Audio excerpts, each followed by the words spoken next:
I didn't flinch. Not when she said it. Not when they laughed. I kept my eyes on the roast chicken on my plate, like I hadn't just been gutted in front of a room full of people I once called family. My wife, my ex-wife now, tilted her wine glass back, as if this was just another dinner, just another evening where my dignity was served up for their amusement. Her mother leaned back, that smug smirk stretched across her face like it had been carved there. The others followed, like hyenas circling a fresh kill, pack mentality in full display. The strong eat, the weak bleed. But I didn't bleed. Not there. Not then. I took a slow breath, counted to 3, tasted metal behind my tongue. And then I smiled. That's when my son stood up, 8 years old. All skinny arms, nervous energy, and quiet courage. His voice shook, but his words didn't. Actually, Dad's the only real one in this house. The room froze. It was like all the air had been sucked out, like even the knives on the table stopped gleaming.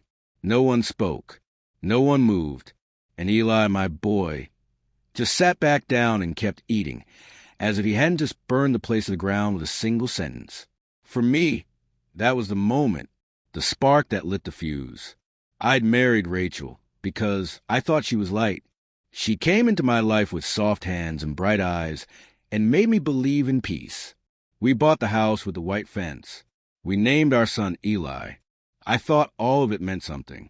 I worked late, provided, built the life I thought we shared. She wandered.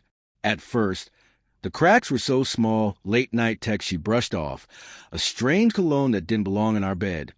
Questions I didn't want to ask because I already knew the answers. Then came the hotel charge on the credit card for a room I'd never seen. And her mother, always cold, always watching, started showing up more, whispering poison, planting doubts, grinning that too-long grin. Still, I stayed. I stayed for Eli, because a boy needs something stable, I told myself. So I swallowed my instincts like bitter pills. Necessary, numbing, until that dinner, until the laughter. I didn't throw plates. I didn't shout. I cleared the table like a good host. I tucked Eli in, kissed his forehead, and told him I love him. I looked into his eyes, my cheekbone, my frown, and I made a promise they would regret this, but not in fire. Fire is too loud. I wanted precision. I wanted silence. And I had time. First, I hired a private investigator. Not cheap, but worth every cent. In a matter of weeks, I had everything, photos, messages, videos. Rachel with 2 other men.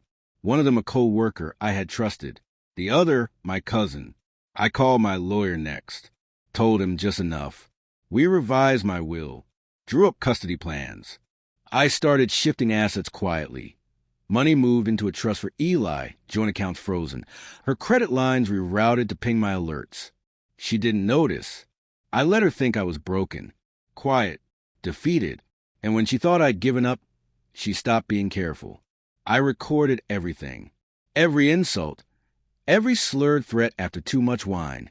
Every time her mother egged her on. I documented it all. Labeled. Time-stamped. Stored on multiple drives. Then I waited. I waited for the perfect night. Eli's birthday. Small dinner. Just family. Rachel insisted on hosting. I insisted on attending. She wore red. Her mother wore pearls. Eli opened his gifts, smiling that soft, perfect smile that still reminded me what mattered. And then I stood up. "There's one more," I said, handing Eli a small envelope. He opened it, confused. Inside was a crayon drawing he'd made when he was 4, him, me, and a giant sun, all shining yellow and warm. He looked up at me, puzzled. "Remember this?" I asked. He nodded slowly. "Yeah."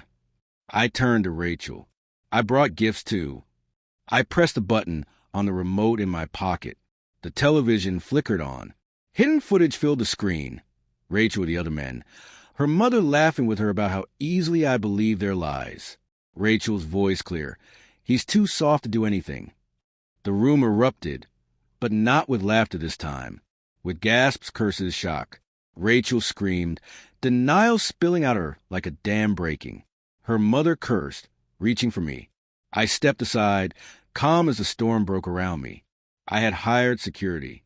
2 men stepped forward and escorted them out, her mother shrieking the whole way. I turned to Eli. Get your things, son. He didn't ask why. He didn't need to. 2 weeks later, the court made official. Full custody. Supervised visits for her. The judge called her conduct morally reprehensible. She tried to fight back, publicly, loudly, but I stayed silent. And silence? Silence is a mirror. It forces them to see themselves. Rachel moved in with her mother. Last I heard, they're drowning in debt, clawing at denial like it might save them. Eli sleeps peacefully now. No more yelling through the walls. No more slammed doors. Just quiet. Just safety.